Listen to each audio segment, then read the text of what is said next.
Hola, hola. ¿Qué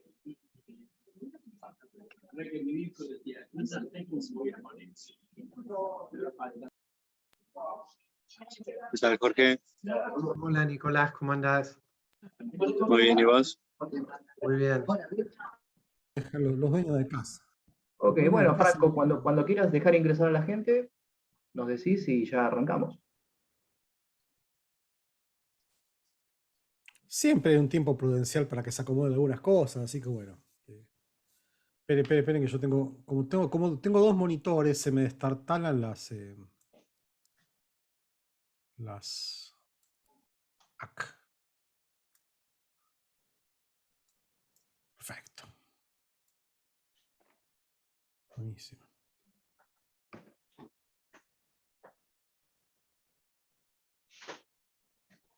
Bueno, ¿vos estás listo, Walter?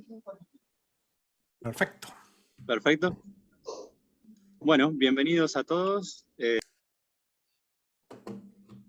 Uy, se me muteó el micrófono. Muchas gracias por estar en este seminario. ¿Ahí se escucha? Perfecto. Sí, perfecto. Bienvenidos a este seminario conjunto entre agronegocios y economía.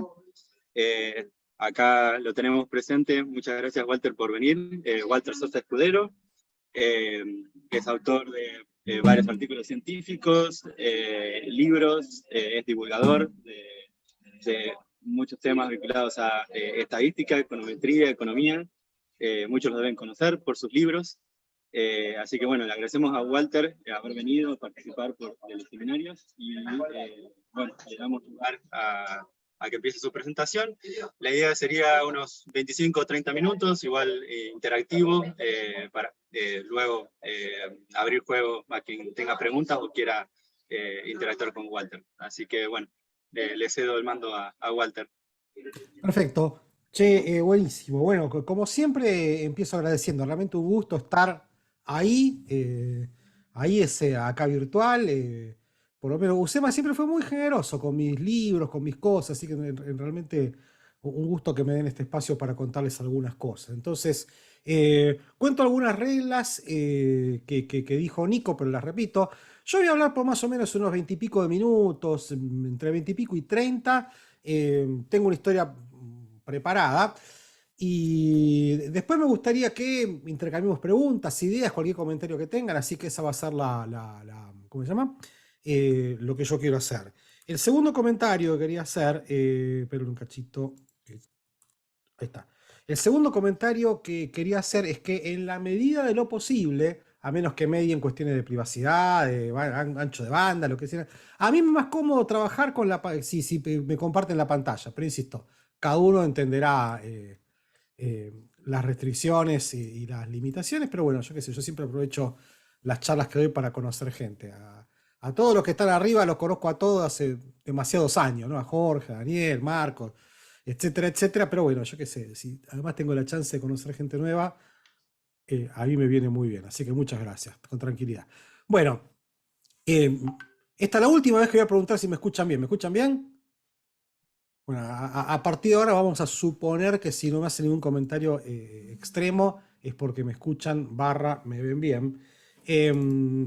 Así que, momento que tengo que acomodar mis pantallas. Espera un segundito. ¡Ah! No. Perdón, ya me metí la pata. Un segundo, esperen que lo embarré yo.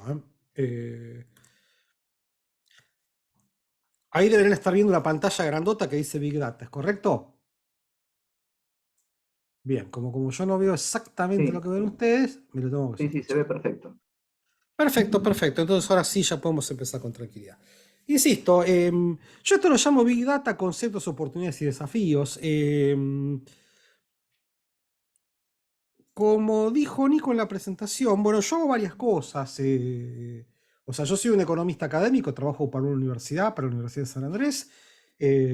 Como economista académico, hago lo que hacemos, todo lo que nos dedicamos a la academia. O sea, tengo mi proyecto de investigación, doy clase, participo de la gestión universitaria, yo dirijo el departamento de economía de la universidad, hago un montón de cosas. Y resulta que hay una que hago hace unos 10 10, 12 años más o menos, que es trabajar en divulgación científica. Me he plegado a este vagón de la divulgación, que tiene que ver con intentar contar qué es lo que hacemos, por qué lo hacemos, cómo lo hacemos, a un público que no somos nosotros. O sea, insisto, que no es necesariamente el público que es un estudiante, un profesor o una universidad. La divulgación científica es un ejercicio de construcción del lenguaje. ¿Qué quiero decir con eso? No deja de ser un ejercicio de reconstruir el lenguaje que nosotros construimos para interactuar entre nosotros. Insisto, nosotros tenemos que ser con los economistas un tanto formales, un tanto precisos, un tanto técnicos, y en el camino vamos dejando gente de lado. Entonces, en definitiva, una de las cosas que yo me propuse en algún momento es intentar contarle al resto de la gente, ojalá que al mayor público posible, qué es lo que hacemos. Yo dentro de la economía me dedico a un área fronteriza que es la econometría. O sea, la econometría de cierto punto de vista no deja de ser una parte de la estadística, pero como las disciplinas científicas incorporan sus pautas metodológicas, resulta que la econometría fue una parte muy importante de la economía. Entonces, en definitiva, ahí me toca moverme, como yo me dedico a la econometría y una buena parte de lo que yo hago es econometría teórica, me toca moverme muy adentro del corazón de la estadística también. Entonces, lo que yo cuento en mis libros de divulgación es cómo funciona el universo de la estadística. Estos son los últimos, yo escribí 5 libros de divulgación, lo que están viendo acá son los 3 que escribí para la editorial Siglo XXI. El más reciente en realidad es una reedición del primero que yo había hecho, que es ¿Qué es y qué no la estadística? Después escribí Big Data, que voy a contar un poquito algunas cosas ahora, y Borges, Big Data y yo. Insisto, son libros que son escritos para todo público, intentan ser rigurosos a la vez de amenos y a la vez de informales. O sea, lograr alguno de esos objetivos es relativamente fácil. El gran problema es intentar lograr esos objetivos todos juntos. Así que en definitiva eso es lo que van a encontrar en esta charla. Mis libros y esta charla no tienen ningún aspecto técnico. Todavía yo no voy a apelar a ningún tipo de tecnicismo. Después, si a alguien le interesan los tecnicismos, podemos hablar en la segunda parte. Ahí quizás puedo, a pedido del público, ser un poco más técnico si es que existe esa demanda. Así que cuento.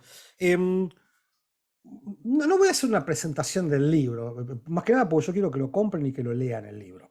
Entonces, lo que voy a hacer es contarles un poco del estilo del libro, o sea, contarles alguna historia coherente del libro, con la idea de que viendo una historia se entusiasmen con todo el resto del libro. Pero lo que quiero contar es qué hace esto de Big Data, ¿no? En todo caso, déjenme empezar con una motivación. ¿Por qué yo he escrito este libro? ¿Por qué yo doy charlas de esto?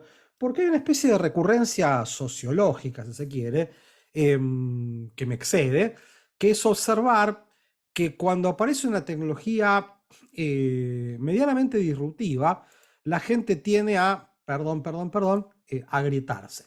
¿Bien? O sea, pasa con todo. Pasa con Big Data que mucha gente tiende a opinar, Big Data va a reemplazar a todo tipo de ciencia, conocimiento, intelectualización, porque la ciencia fue un evento de la humanidad para responder preguntas, dado que no teníamos muchos datos, pero ahora que tenemos todos los datos, o algo que se le parece a todos los datos, no está claro que querramos más el método hipotético deductivo, la ciencia tal como la conocemos, las universidades, etcétera, etcétera. No exagero, insisto, eso es lo que mucha gente tiene en la cabeza cuando piensa en Big Data, y también lo que está en la famosa editorial de Chris Anderson, de la revista Wired, en donde él hablaba del fin de la ciencia, así de simple, ¿no?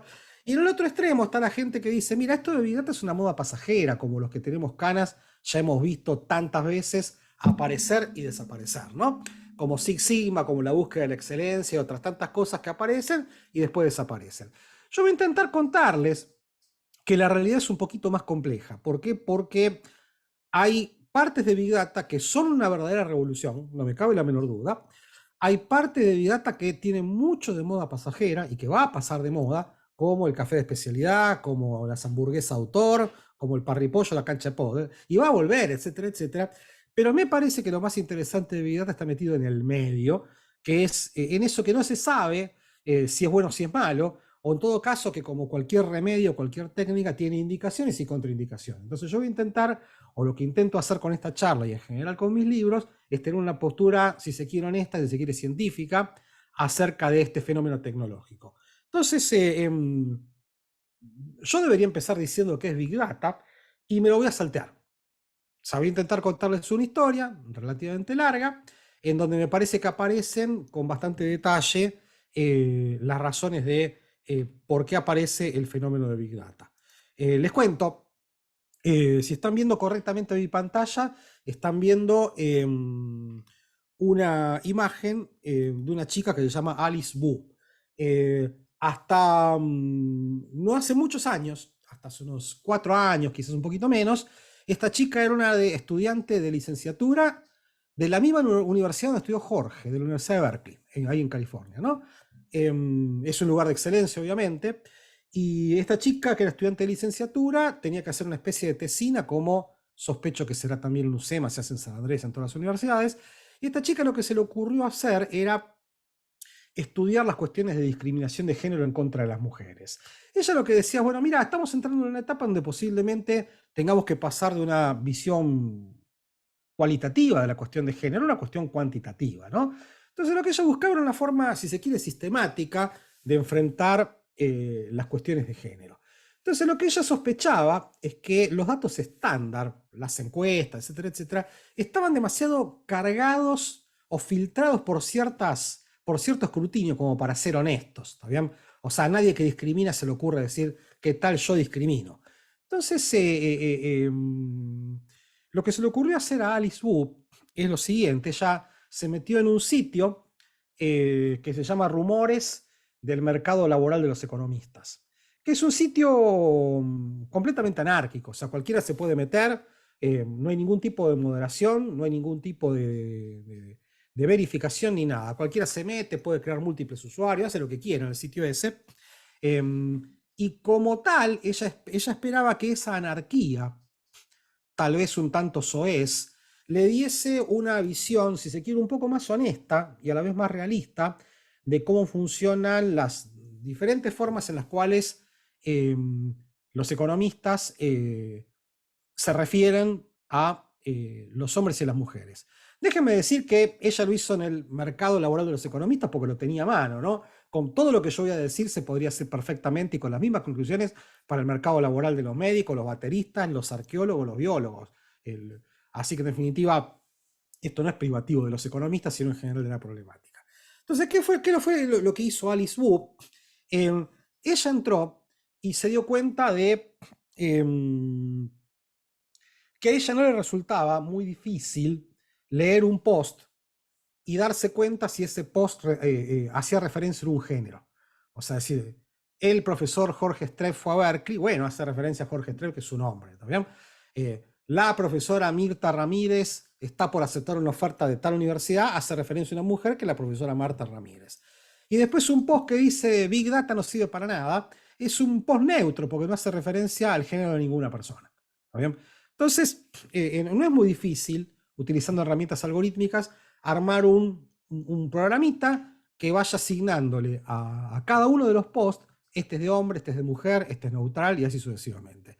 Insisto, en 2 o 3 clases de programación con un poquito de Python se puede hacer fácil. Primera corrida algorítmica. Segunda corrida algorítmica, lo que ella hizo es entrenar otro modelo predictivo, un poquitito más sofisticado, no mucho más sofisticado, para responder la siguiente pregunta, o las siguientes preguntas. ¿Cuáles son las palabras de uso coloquial que mejor predicen que un post cualquiera hace referencia a un hombre? ¿Y cuáles son las que mejor predicen que el post hace referencia a una mujer? Y acá los resultados son escandalosos, porque las 3 palabras de uso cotidiano que mejor predicen que un post hace referencia a un hombre son macroeconomía, supervisor y tesis. ¿Bien? Y las 3 palabras que mejor predicen que el post hace referencia a una mujer son, se los preguntaría, pero se los digo, son histérica, hermosa y embarazada. ¿Bien? O sea, fíjense que las 3 palabras que mejor predicen que el post hace referencia a un hombre tienen que ver con cuestiones que se refieren estrictamente a la incumbencia profesional, con quién trabajó, en qué temas trabajas, y las 3 palabras que mejor predicen que el post hace referencia a una mujer tienen que ver con características personales físicas. Es más, bajo las reglas de Estados Unidos, bajo la ley de Estados Unidos, está prohibido preguntarle a una chica en una entrevista laboral si está embarazada. Entonces, se armó un escándalo bárbaro. Se armó un escándalo bárbaro. A los pocos días estaba toda la Universidad de Berkeley hablando de esto. Y a los subsiguientes pocos días estaba todo el mundo hablando de esto. De hecho, cuando digo todo el mundo, soy literal. De hecho, yo mismo me tomé el trabajo de escribir una nota sobre este asunto para el diario argentino La Nación. ¿Bien? ¿Por qué es que cuento esta historia para hablar de qué es Big Data? Porque me parece que en esta historia aparecen todos los condimentos que caracterizan al fenómeno de Big Data, Machine Learning, algoritmos. Aparecen todas las ventajas y aparecen todas las desventajas. Entonces, déjenme desmenuzar un poquitito lo que les acabo de contar, ¿no? La primera cosa tiene que ver con los datos. Piensen que los datos, y voy a hablar muchas veces entre comillas, que utiliza Alice Wu, son los posts que están en el blog Rumores del Mercado Laboral de los Economistas. Esos son los datos. ¿Bien? Los datos son los posts, la frase, las palabras, la letra, los símbolos, todo eso son los datos, ¿no? Me interesa hablar tanto del origen como de la estructura de estos datos. ¿Qué quiero decir con esto? Primero del origen, ¿no? Si cualquiera les preguntase a ustedes qué están haciendo ahora, muy posiblemente responda, mira, acá estoy escuchando un sujeto que habla de Big Data, no sé qué está diciendo. ¿Está bien? Pero me parece que nadie respondería, sí, mira, estoy acá generando datos. ¿Está bien? Pero el mero hecho de que estén conectados a algo, ya sea a esta conferencia, al celular, cualquier cosa, si tienen su cámara de seguridad del departamento donde viven prendida, etcétera, etcétera, están generando datos. Si tienen la tele prendida, están generando datos. Están generando datos a lo pavote. ¿Sobre qué?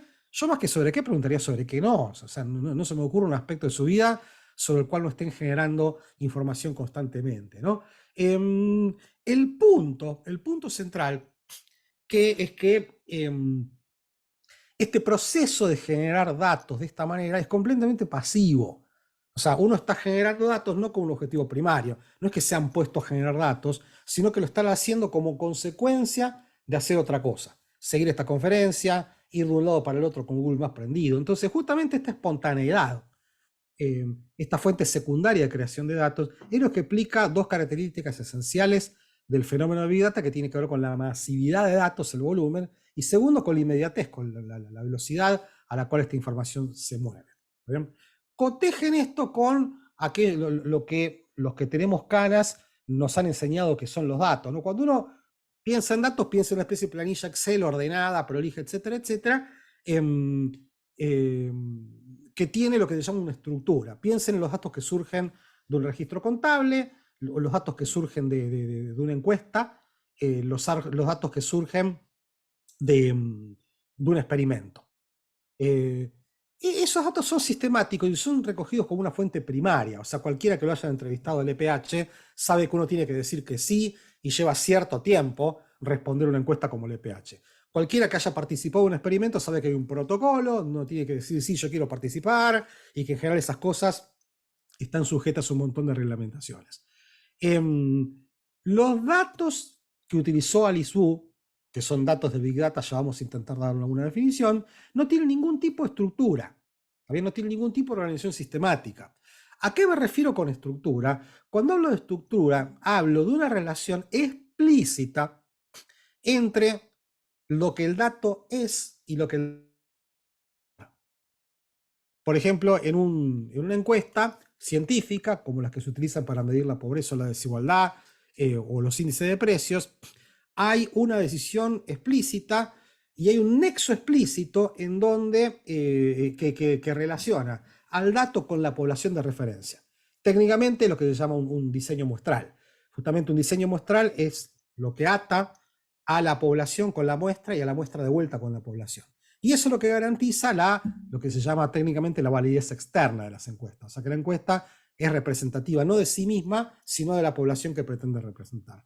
Lo mismo pasa con un experimento correctamente diseñado, ¿no? Los experimentos que se utilizan para validar o no validar la vacuna contra el coronavirus se hacen con muy poquitos sujetos experimentales que son elegidos de alguna manera que las conclusiones que se sacan para esos experimentos posiblemente valgan para una población, ojalá que tanto más grande, ¿no? Los datos que usa Alice Wu son casi la negación de todo lo que les acabo de decir. O sea, son datos que surgen espontáneamente por el mero hecho de que la gente usa algo. En el caso de Alice Wu, usa un blog. Entonces no está, pero para nada claro, que sean representativos de qué. ¿Está bien? Porque no debe ser ningún esquema que genere esos datos. Pongo un ejemplo bastante tonto. Yo en Twitter debo tener arriba de 30.000 seguidores, que es casi 10 veces más la cantidad de datos que tiene el INDEC para medir la pobreza en el Gran Buenos Aires. Ahora, ¿yo tengo más información? No. ¿Por qué? Porque en todo caso, cualquier encuesta que yo haga en Twitter, en el mejor de los casos, será representativa de la gente que me sigue en Twitter. Ahora, ¿por qué cuernos la gente me sigue en Twitter? Realmente no lo sé. ¿Está bien? Entonces, en definitiva, los datos de Big Data son datos que no tienen ninguna estructura obvia y justamente el principal desafío de Big Data es darle estructura a esos datos. Entonces, Big Data no es más de lo mismo, no es que ahora tenemos un montón, no es que tenemos encuestas más grandes o experimentos más grandes, sino que tenemos muchísimos más datos de otro tipo. Entonces, acá es donde me animo a darles una definición, si se quiere, de Wikipedia, de Big Data. Big Data es una especie de fenómeno de algoritmos y datos masivos, producto de la interacción espontánea con cosas interconectadas. A mí los términos están, y se llama Big Data, vamos a decirle Big Data, ¿no? Pero a mí me es un poco más cómodo pensar que más que de Big Data tenemos que hablar de New Data. Me parece que lo disruptivo del fenómeno de Big Data tiene que ver más con que ahora tenemos datos que nunca pensábamos que los íbamos a tener. No es que tenemos más datos de lo que teníamos antes, sino que tenemos acceso a cierto tipo de datos que nunca imaginábamos que íbamos a poder tener, en particular datos que tienen que ver con el comportamiento de las personas, ¿no? Piensen para los microeconomistas de la sala, ¿no? Históricamente yo veía si una persona compraba o no un auto y a qué precio lo compraba y un montón de características. ¿Está bien? O si una persona compraba un teléfono celular, por decir alguna cosa, ¿no? Y con eso me las ingeniaba para estimar funciones de demanda, lo que cuerno sea. Resulta que ahora, si yo tengo el apoyo de empresas como eBay, de Mercado Libre, de Amazon, yo puedo ver todo el proceso decisorio. O sea, puedo ver todo el proceso que llevó a esa persona a tomar la decisión de comprar este celular con estas especificaciones, este precio, y también puedo ver las opciones que fueron descartadas.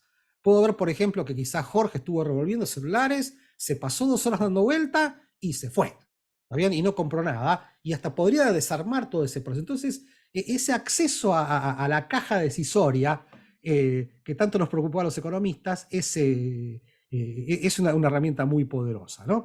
Pero el fenómeno de data tiene que ver con esto. Continúo con algunas cosas. Éxitos.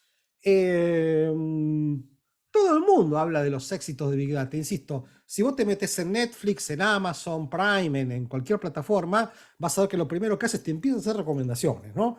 A mí me parece que a vos te tiene que gustar esta película o porque viste esta otra película yo te recomiendo esta tal otra. Entonces, en definitiva, ahí lo que están viendo es interactuar a un conjunto de algoritmos, entendidos como procedimientos computacionales que lidian con los datos, con datos de uno, datos que tienen que ver con características físicas, yo qué sé, la edad, etcétera, dónde vivo, y también con el historial de películas que ya vi. Entonces, en base a esos patrones, estos métodos se encuentran, me parece que a vos te tiene que gustar ver tal película. Los sistemas de recomendaciones, los sistemas de reconocimiento de caracteres, de imágenes, de texto.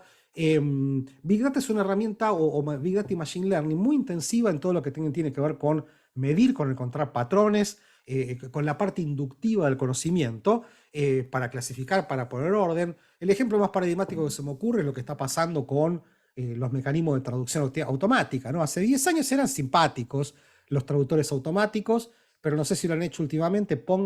Si manejan 2 idiomas, pongan un texto en un idioma, aprieten Enter y van a ver que la traducción al otro idioma es prácticamente exacta, requiere mínimas correcciones. Estoy hablando para cuestiones genéricas, más bien que si uno quiere traducir poesía todavía es muy difícil, pero la mejora que ha habido en el ámbito de las traducciones automáticas es abismal. Todos estos son los éxitos de Big Data y a mí me parece que mucha gente tiende a sobreenfatizar esta parte del fenómeno de Big Data. Entonces, como quiero que sea una charla realista y los quiero invitar a leer el libro, déjenme contarles algunos desafíos. O sea, quiero contar que, contra lo que mucha gente cree, Big Data tiene mucho de magia, pero también tiene algunas contraindicaciones y algunas confusiones. Entonces, déjenme entrar en la parte, no sé si pesimista, pero sí más realista de esta charla, ¿no?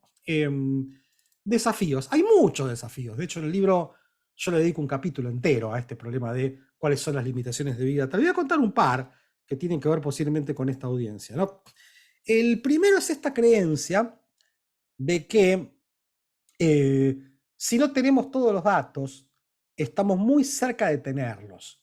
¿Qué quiero decir con esto? En estadística, acuérdense que la letra que se utiliza para denotar el tamaño de la muestra es n. ¿Está bien?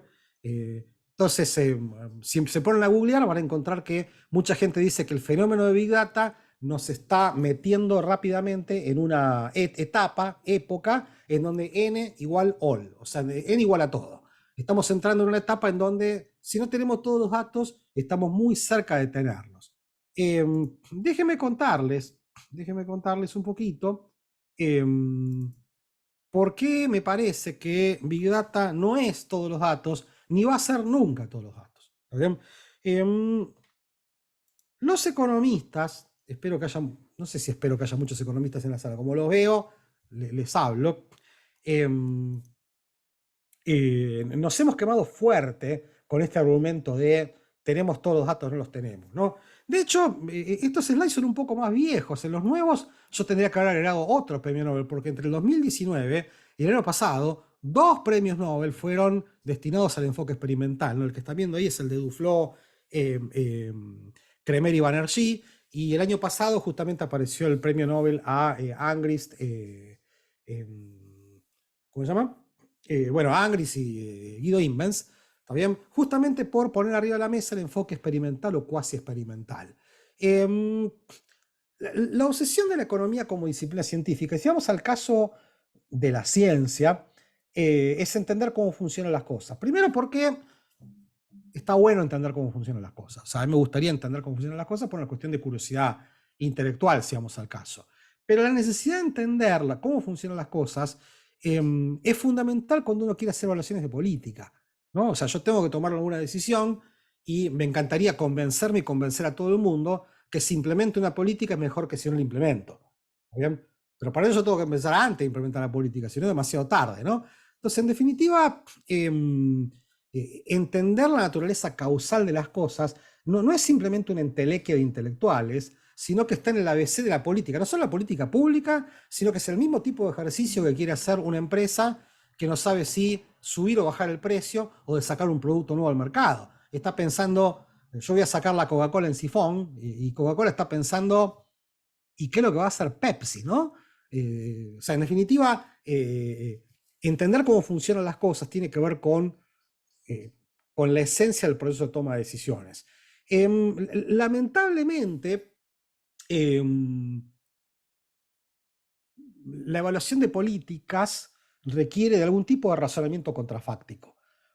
¿Qué quiero decir con esto? ¿No? A los efectos de ver la efectividad de una aspirina, a mí me gustaría al azar, a mí me gustaría hacer la siguiente cosa, me gustaría dar una aspirina a una persona, ver cómo le va, volver el tiempo atrás, como si fuese un cuento de Borges, no darle la aspirina, dejarlo que ande por ahí, y después comparar cómo le fue a esa persona habiendo tomado una aspirina y no habiendo tomado una aspirina. ¿Está bien?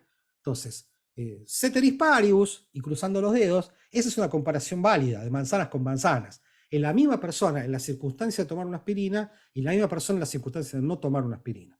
Cualquier otra comparación no deja de ser una comparación de peras con manzanas. O sea, en definitiva, si yo comparo a una persona que tomó aspirina con una persona que no tomó aspirina, estoy comparando el hecho de tomar aspirina con cualquier otra cosa que diferencie a esas personas. Entonces, parece ser que la cuestión causal no tiene una solución trivial, porque yo no puedo observar información contrafáctica. O sea, toda vez que observé al país en cuarentena, no lo observé al país fuera de la cuarentena. Entonces, cualquier comentario que yo tenga acerca de cómo funcionó la cuarentena tiene que ser cotejado con cómo habría sido la cuarentena de haberla hecho de otra manera. ¿Está bien? Es razonamiento contrafáctico. Entonces, lo que hizo la ciencia cuando se encontró con este problema horrible, es inventar la institución científica por excelencia. O sea, si ustedes ponen científico en Google y apretan Enter y le ponen ver imágenes, lo que van a ver es gente haciendo experimentos en un laboratorio. O sea, es casi la imagen de la ciencia el experimento. El experimento es un intento de construir información contrafáctica, no observar, porque por definición la observación contrafáctica no se observa. ¿Bien? Entonces, justamente lo que hace el experimento es fabrica información contrafáctica, y la palabra subrayar es fabrica, para que la comparación, si es al azar, entre una persona que tomó una droga y la que no la tomó, es como si, la frase favorita de los economistas, como si fuese una comparación de la misma persona que tomó una droga y que no la tomó. ¿Bien? Entonces, justamente fue el mecanismo de creación de información contrafáctica el que hizo avanzar a la ciencia a pasos agigantados. La experimentación científica tal como la conocemos no es una institución muy vieja, no tiene más de 100 y pico de años. O sea que en definitiva, fíjense que Big Data es la negación de la información contrafáctica, porque Big Data es por construcción información observacional, no experimental. ¿Está bien? Entonces, en definitiva, hablando mal y pronto, a Big Data le falta la mitad de los datos. Piensen la siguiente cosa, piensen en la obra pública. Yo quiero construir un tercer carril en una autopista, porque estoy viendo a ver si lo construyo o no lo construyo. A mí lo que me encantaría, o sea, yo con sensores puedo sacar información de todos los usuarios de la autopista, de qué hacen, a qué hora van, cuántas personas van, a qué velocidad va, etcétera, etcétera. Pero fíjense que los efectos de la evaluación del proyecto, yo necesito imaginarme qué es lo que harían las personas que no usan la autopista, ¿está bien? Porque les parece cara, porque les parece insegura, porque les parece lenta, ¿está bien? En la circunstancia de ver un carril más. Big Data nunca te muestra esa información. ¿Por qué? Porque es contrafáctica. Yo te muestro lo que vos hacés, no lo que vos harías. ¿Está bien? Entonces, en definitiva, la toma de decisiones grita, reclama información contrafáctica, y Big Data directamente no la puede poner arriba de la mesa. ¿Dónde es que yo soy optimista? ¿Dónde es que soy súper optimista? En que Big Data puede ayudar a construir información contrafáctica con ciertos supuestos. ¿Está bien? Por ejemplo, esto que yo les conté de, si yo tuviese acceso a la base de datos de eBay y veo todos los clics que siguió Jorge para comprar un celular, y veo todos los clics que después siguió, yo qué sé, Nico Gatti para comprar su celular, quizás pensando inteligentemente, con la ayuda de cómo yo entiendo que funciona la microeconomía, puedo separar cuánto del proceso estuvo guiado por precios, cuánto por calidades, cuánto estuvo guiado por impuestos, cuánto por publicidad, etcétera, etcétera. ¿Está bien? Ahí es donde yo soy optimista.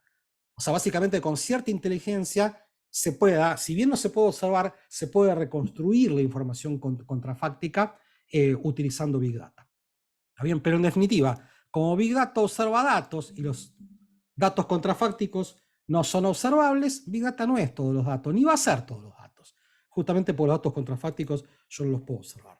Y ni siquiera necesariamente es mucha información, ¿no? Que eso, bueno, yo sospecho que muchos de ustedes harán cuestiones de computación, ¿no? Pero eso es un error de principiantes para los que no venimos de la computación, que es confundir datos con información, ¿no? Es pensar que yo tengo un montón de datos, el volumen de información crece a la misma tasa, y bueno, desde Shannon en adelante no es tan trivial que eso ocurra, ¿no?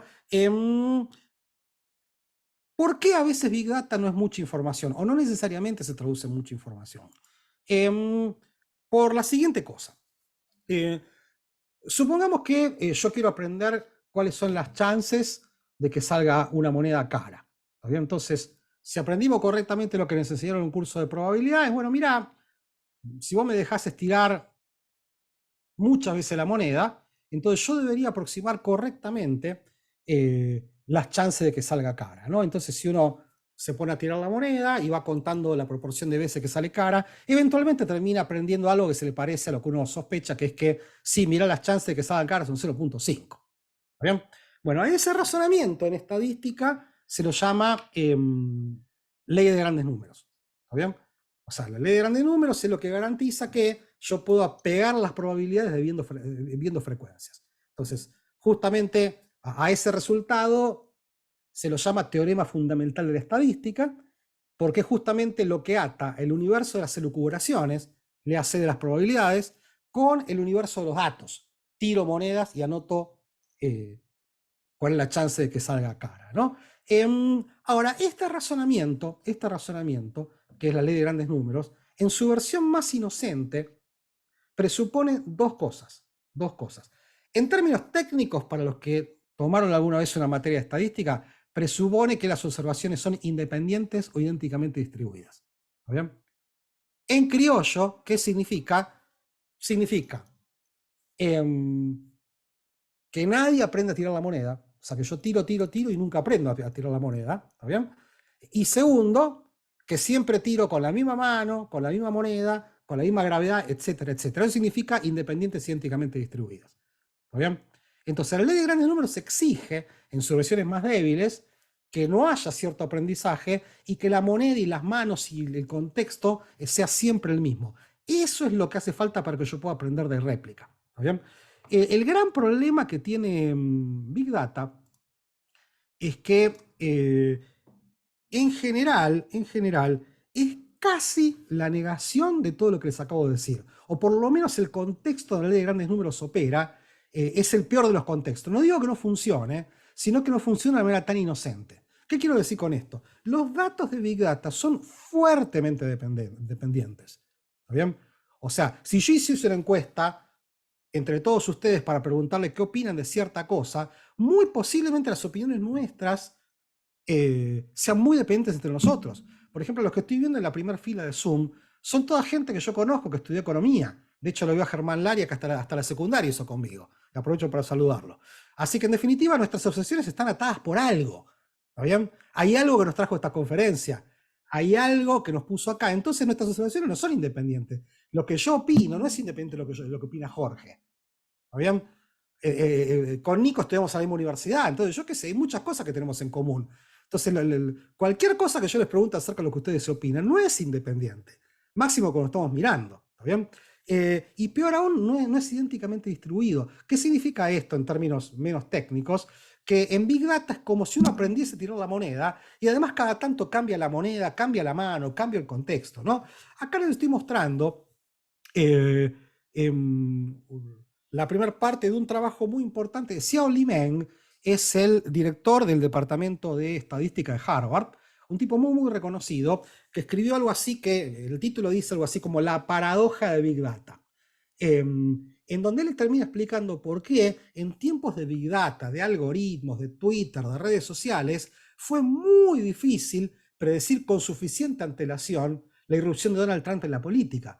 Y mucha de la culpa, él dice, porque las decisiones de voto y las expresiones de voto son fuertemente dependientes.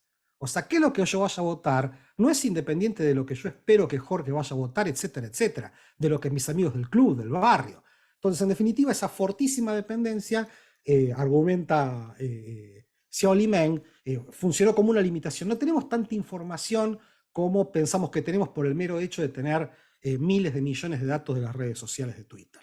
El último desafío de Big Data es que Big Data, Machine Learning, etcétera, etcétera, es un fenómeno que va mucho más allá de lo algorítmico. Piensen en esto. Esta va a ser una imagen que nos va a inundar la cabeza y nos va a volver histéricos dentro de unos pocos meses, ¿no?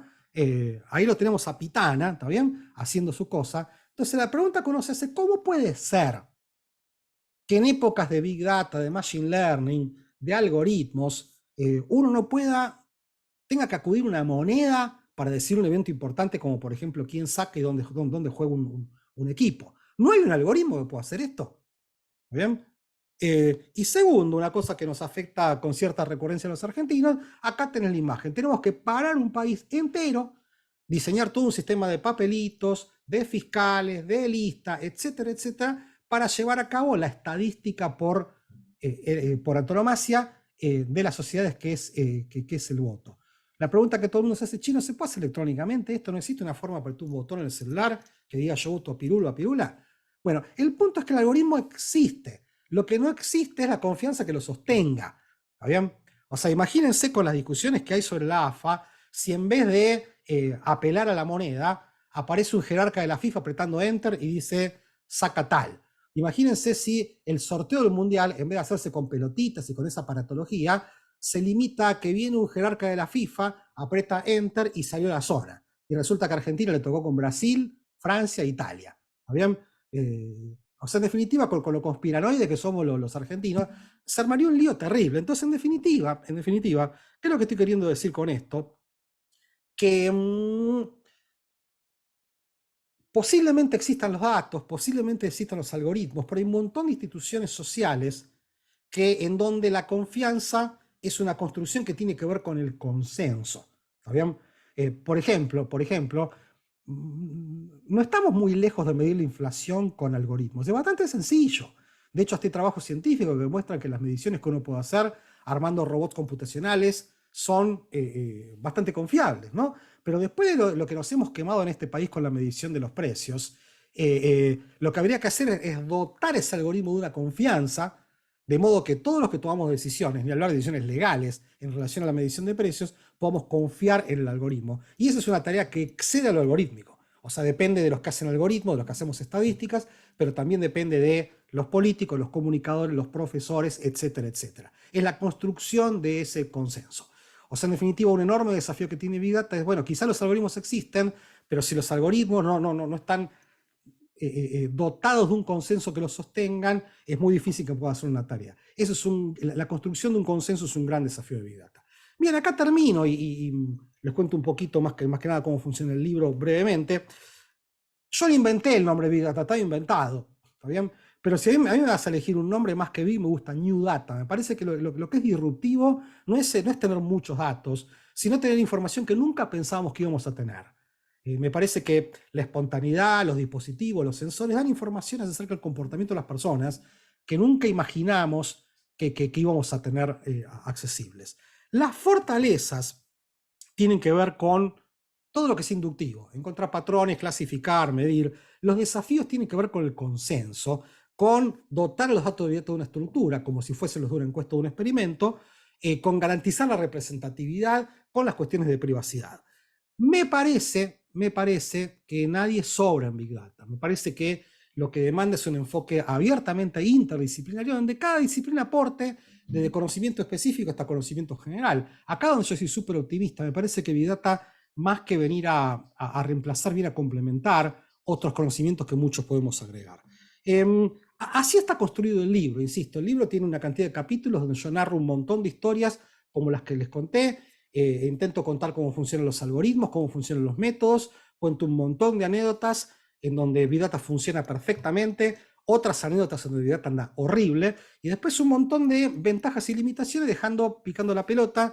Como yo quiero ser optimista, a mí lo que me interesa es que todas las limitaciones de Big Data las hagamos como un desafío. Y soy optimista porque me parece que a la ciencia le ha ido muy bien en traducir limitaciones en desafíos. Insisto, el principal uso de las radiografías cuando salieron eran las zapaterías. O sea, vos ibas a comprar un par de zapatos y en una mañana te comías 5 o 6 radiografías, hasta que después la ciencia se dio cuenta que era peligrosísima andar haciendo radiografías así porque sí. Entonces lo que hizo la ciencia no es prohibir las radiografías, sino intentar buscar cuál es el contexto donde se pueden hacer, intentar minimizar los efectos colaterales, y hoy en día cualquier adulto mayor le hacen una cantidad de radiografías solo cuando es necesario. No eliminamos las radiografías. Con los algoritmos dicen que hay que hacer exactamente lo mismo. Hay que buscar dónde funcionan, cuándo no funcionan, intentar buscar la forma de agarrar todo lo positivo que tienen y amortiguar las dificultades. Así que bueno, el libro tiene que ver con todas esas cosas. Ahora termino lo que yo quería contar. Les agradezco muchísimo que me hayan escuchado. Podemos pasar a hacer preguntas. Muchísimas gracias.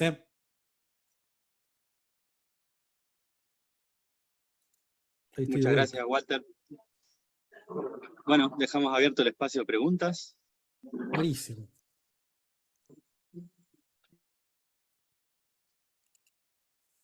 Pueden preguntar lo que quieran de cualquier cosa, ¿no? Del libro, de Big Data, yo qué sé. De algo vamos a contar. Es cuestión de que abran el micrófono y digan.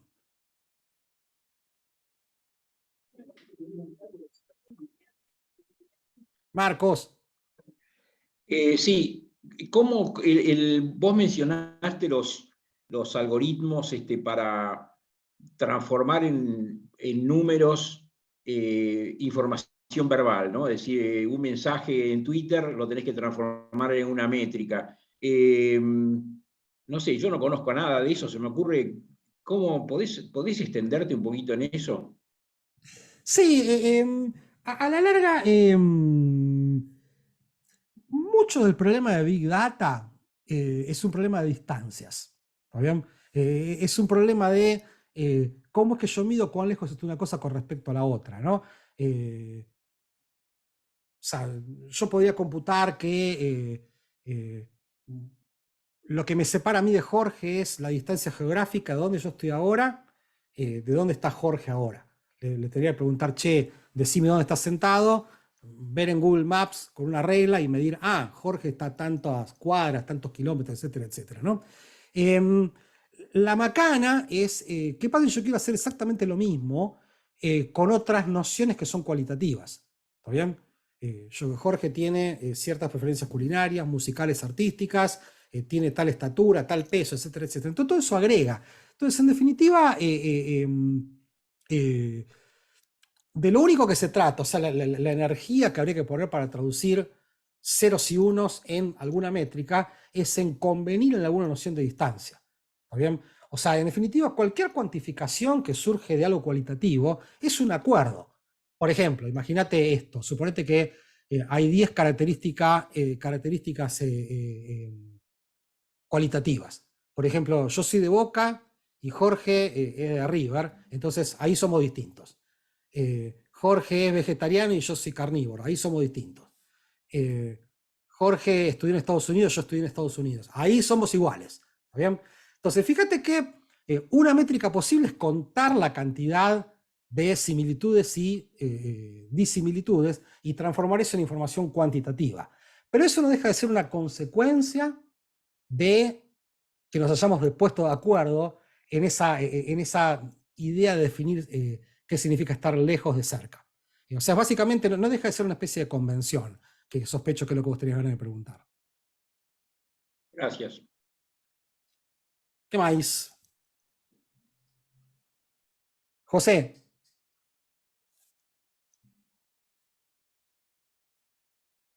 Muteate, a ver. No, te saludaba y te daba las gracias. Todo muy interesante. Perfecto, no, pensé que querías hacer alguna pregunta. Bueno, alguna otra pregunta, comentario. Tengo un montón, pero la tengo que procesar. Como quieras, no, a ver, acá estamos entre amigos, vos podés preguntar lo que quieras, ¿no? No, pero me interesaba era la pregunta que hizo el compañero anteriormente, así que era de cómo cuantificar así aspectos cualitativos, que parece bastante difícil, pero creo que lo Es muy explicaste. difícil, pero... La base creo que la entendí y es interesante cómo la contestaste.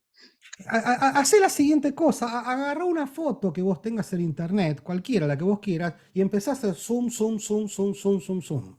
La sumeás cada vez más. Eventualmente va a ser unos cuadraditos pintados uno al lado del otro. ¿Está bien?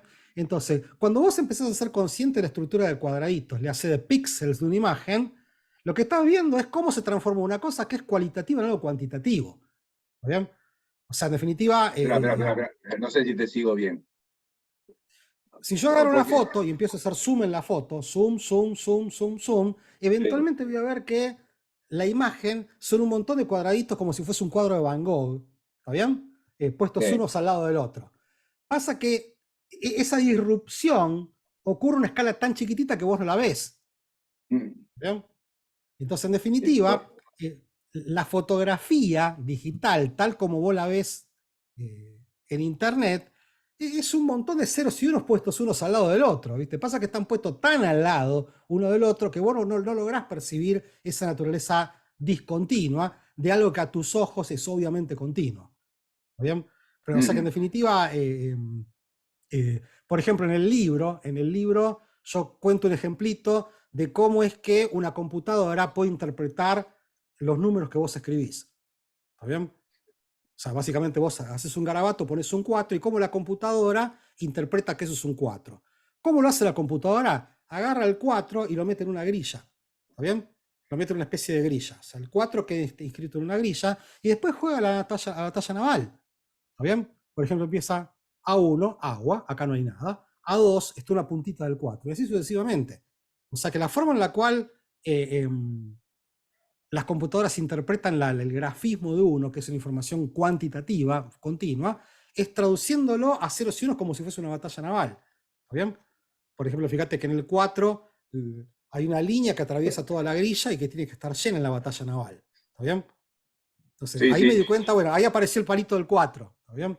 Pero justamente es ese trabajo de batalla naval que hace la computadora para traducir fenómenos discretos a fenómenos continuos, ¿no? Así que, Ok, gracias. por favor. ¿Qué más? Cosas que quieran discutir, preguntar, decir. Jorge, no sé si. No, yo te quería preguntar dos cosas, me parecieron particularmente interesantes. Uno, que los datos son espontáneos en esto de New Data o Big Data, como lo llamaste. Y la otra, lo del contrafáctico, que ahí te quería preguntar cómo ligarías la evidencia experimental con la econometría clásica, que trata de controlar por factores. Y en ese sentido, si esto de New Data, como lo llamás, si no se parece un poco, aunque no sea diseñado, pero algunas cosas que uno hace con la econometría clásica. Sí, a ver, viste, es buenísima tu pregunta, ¿no? Te llevo a la medicina. La medicina es una disciplina tardía en la experimentación. ¿Por qué? O sea, insisto, entró a la experimentación tal como la conocemos después de que entró, por ejemplo, la agronomía, ¿no? Que es perdón, ¿cómo se llama? La analogía, pun intended, que justamente la agronomía fue un terreno muy, muy fértil para la experimentación. Perdón la idiotez, ¿no? Bueno, estando Marcos acá o Daniel, que se ocupan de cosas agrarias, me siento un poco incómodo, pero justamente en la agronomía avanzó a pasos agigantados cuando se introdujo la experimentación sensata. Con Nico tuvimos la fortuna de estudiar a metros del campo experimental, el Morrow Plot, donde prácticamente nace la agronomía moderna en su experimentación. ¿Por qué es una disciplina tardía en la medicina? Porque éticamente es complicado hacer experimentos con humanos, ¿no? Entonces, ¿qué nos queda a los economistas? Insisto, más allá de que mucha gente dice la Argentina es un campo de experimentación fértil, pero convengamos que nunca nadie hizo nada por una cuestión de experimento. Vos querías resolver un problema, ¿está bien? O sea, no vamos a andar subiendo los experimentos para hacer un experimento, bajándolo para hacer un experimento. Están intentando subir los impuestos, bajar los impuestos para que las cosas exploten o no dejen de explotar. Entonces, en definitiva, ¿qué es lo que le resolvió el problema de la experimentación en la economía? La econometría, o sea, la estadística. O sea, es suplir la experimentación por control. Técnicamente, si yo pudiese controlar por tal cosa, me ahorro, entre comillas, de hacer el experimento. Entonces, perdón la parte técnica, el análisis de regresión le vino como anillo al dedo a los economistas y a los científicos sociales porque los salvó de experimentar. ¿Bien? Lo que pasó es que, sobre todo en la década del 60, lo que te dice que conforma el modelo debería ser un buen modelo. ¿Bien? Entonces llegó un momento en donde lo que hicimos los economistas en la década del 60 es llevar a la práctica econométrica los modelos keynesianos que tenían 71 datos, 70 ecuaciones, 70 incógnitas, y los modelos andaban de una manera muy rústica, ¿está bien? Entonces, en definitiva, los modelos no surgen de cualquier lado. O sea, no dejan de ser una herencia de una teoría que te gusta o no te gusta. Entonces, en definitiva, esa desconformidad con la práctica empírica de la economía que se manifestó en la crítica de Lucas y eventualmente en el enfoque experimental, hizo que la cuestión experimental reaparezca en la economía en la década del 80. ¿Bien? ¿Qué quiero decir con esto? Vos querés ver si aumentar los salarios a la policía es efectivo, si baja el crimen. ¿Está bien? Entonces, a vos lo que te gustaría es hacer un experimento. A vos lo que te gustaría es tener un modelo de comportamiento. Te encantaría tener un modelito que te dice, bueno, miren este modelo, resulta que si vos lo aumentás el salario de la policía, lo metés dentro del modelo, pum, sale que baja el crimen porque ahora los policías están más incentivados, etcétera, etcétera. ¿Bien? La economía del comportamiento, la micro, está muy lejos de proveerte un modelo tan puntilloso, ¿está bien?, que es la forma en la cual razonan los físicos. Entonces no te queda otra que hacer un experimento. O sea, voy a intentar hacer un experimento en donde acá le aumento el salario de la policía, ya no se lo aumento, y ceteris paribus, ahí me fijo a ver si el aumento del salario funciona o no funciona. Pero en definitiva, vos fíjate que el enamoramiento de los economistas con la econometría en la década del 50, 60, pasó a desilusión una vez que los modelos no funcionaron y apareció de vuelta esto de la experimentación, de vuelta con la disconformidad con la teoría. Pero en definitiva, la relación de la economía con la estadística es de amor y odio. ¿Está bien? ¿Dónde es que me gusta Big Data? ¿Dónde es que me gusta Big Data? ¿No? Y acá espero que tu espíritu de metodólogo, historiador de la disciplina me diga algo, ¿no? Barry Eichengreen, que es un macroeconomista de la Universidad de Northwestern, dijo una frase que a mí siempre me impactó mucho. Dice, la economía se saltó esa etapa inductiva. ¿Bien? ¿Qué quiero decir con esto? Nosotros pasamos de algunas descripciones someras, sobre todo en el siglo XIX, a armar modelos de equilibrio general, de comportamiento, etcétera, etcétera, pero pasamos muy rápido como disciplina por la parte inductiva por lo cual pasó la física, por lo cual pasó la biología. ¿Bien? Insisto, la física clásica pasó por Tycho Brahe, que era un tipo que andaba anotando dónde estaban los planetas, hasta que después apareció Kepler, Galileo, etcétera, etcétera, que dijo, mirá, hay unas pocas reglas, Newton, hay unas pocas reglas muy simples que permiten dar cuenta de una barbaridad de fenómenos. Misma cosa con la evolución, insisto, había un tipo subido a un barco que andaba viendo plantas y bichos por todo el mundo, y de repente se le ocurrió que había unas poquititas reglas que podían dar cuenta de esa evolución.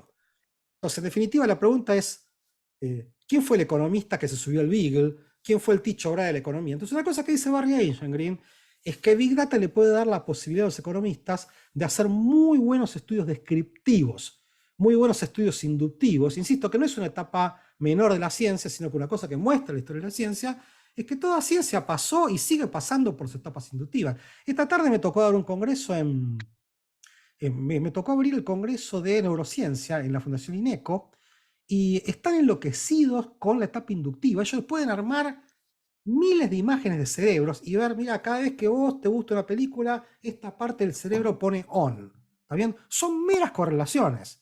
Pero no va a pasar mucho tiempo hasta que encuentren estas correlaciones me van a permitir adelantarme a diagnosticar el Alzheimer, por ejemplo. ¿Está bien? Entonces, en definitiva, el recalentamiento que hay de Big Data en disciplinas como la neurociencia tiene que ver con una etapa muy inductiva, con una que posiblemente a la economía le venga muy bien.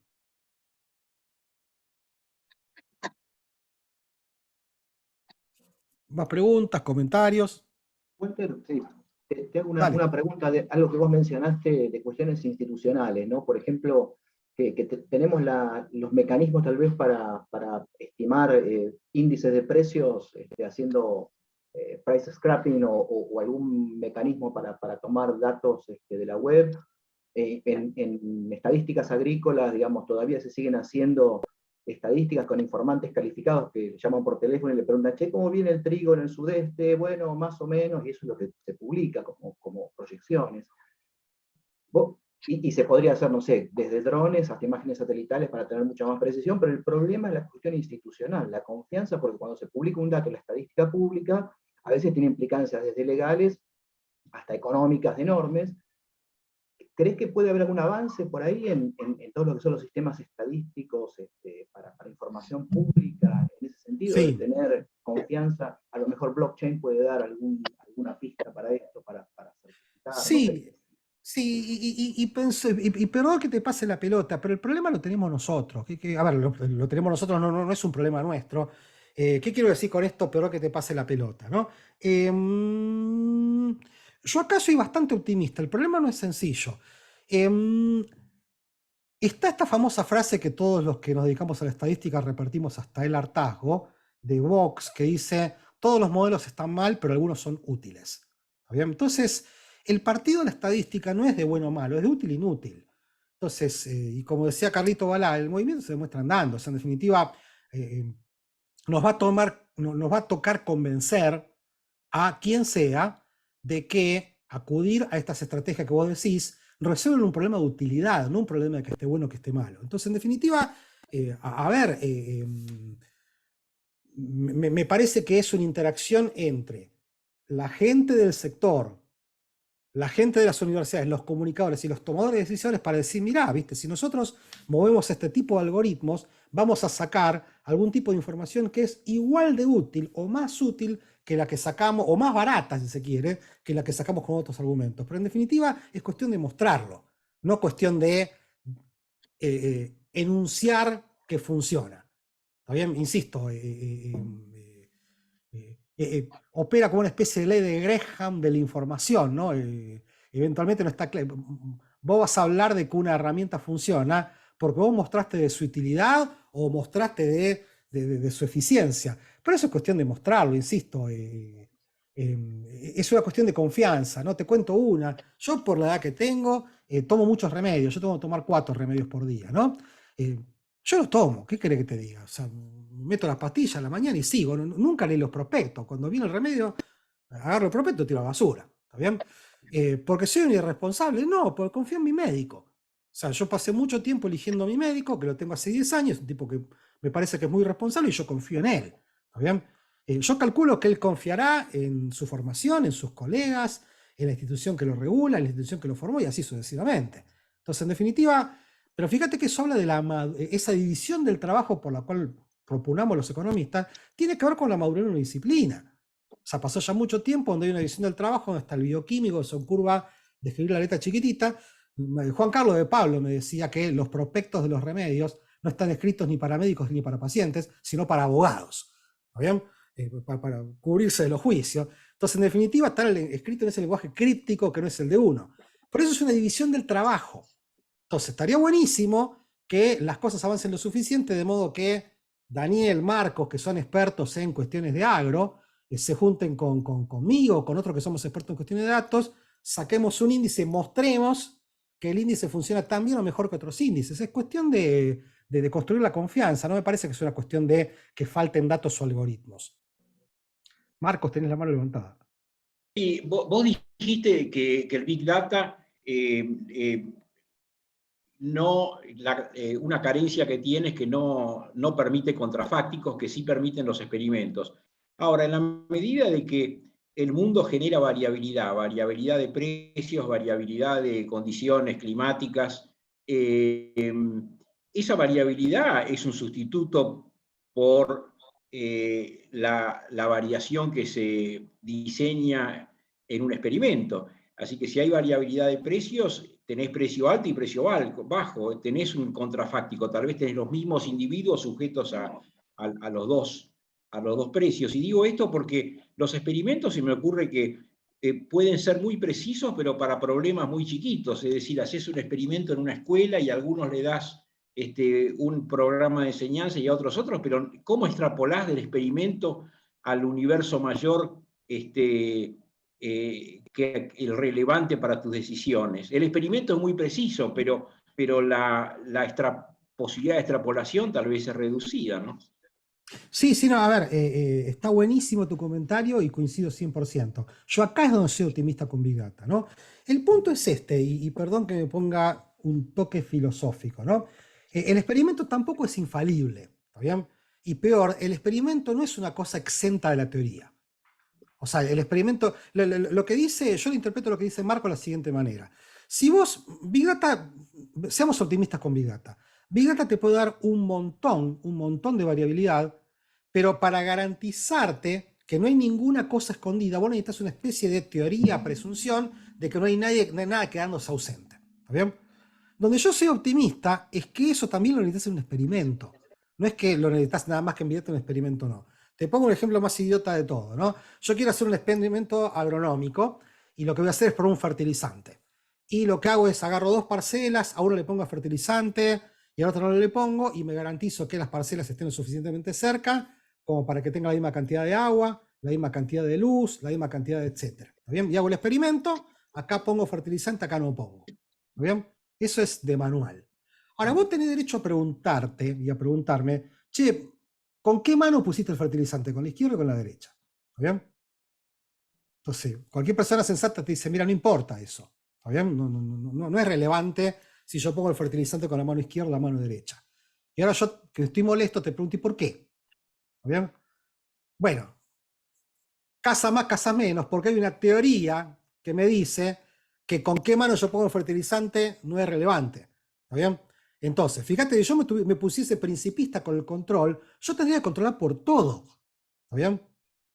Por la cantidad de luz, por la cantidad de agua, porque la ecología me dice que son factores importantes para el crecimiento, pero El viento. pues por el viento, pues exactamente, fíjate. O sea, en definitiva, fíjate que yo me pongo histérico, tengo derecho a preguntar, che, ¿por qué no controlaste si tenías puesto una remera rojo o verde el día que pusiste el fertilizante? ¿O por qué no controlaste por si había ganado Boca o River la noche anterior? Bueno, porque tengo una teoría heredada que me dice, yo tengo que controlar por ciertas cosas y no necesariamente por otras. Entonces el experimento no está ajeno del control que uno tendría que imponerle a los datos de Big Data para que de observacionales se comporten como si fuesen experimentales. ¿Está bien? Entonces, en lo que dice Marco yo soy súper optimista. Posiblemente es la conjunción de Big Data que provee un montón de variabilidad, con una teoría un poquitito más fina que me dice, mira, si vos pudieses controlar por esto, listo, ahí tenés datos que se parecen a un experimento. Ahí yo soy optimista. Y coincido con Marcos que en donde soy súper optimista es justamente en lo que eres optimista. El gran problema que tienen los experimentos en disciplinas sociales es la validez externa. ¿Está bien? Yo hago un experimento en una escuela del Chaco, ¿está bien? Para ver si a los pibes les hace bien que almuercen en la escuela, y después lo quiero extrapolar a una escuela en Formosa y no puedo.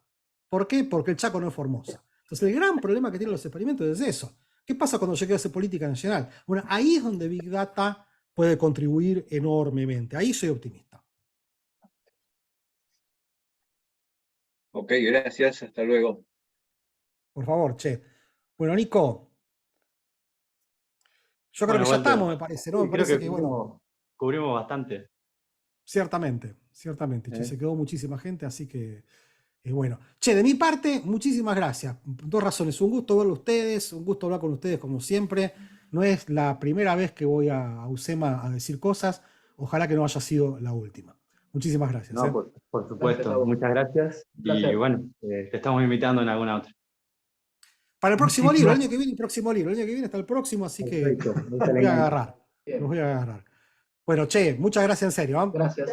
Muchas gracias, Chau a todos. Walter, muy Chau. bueno. Gracias. A todos. Hasta luego. Tipo volvió a la casa.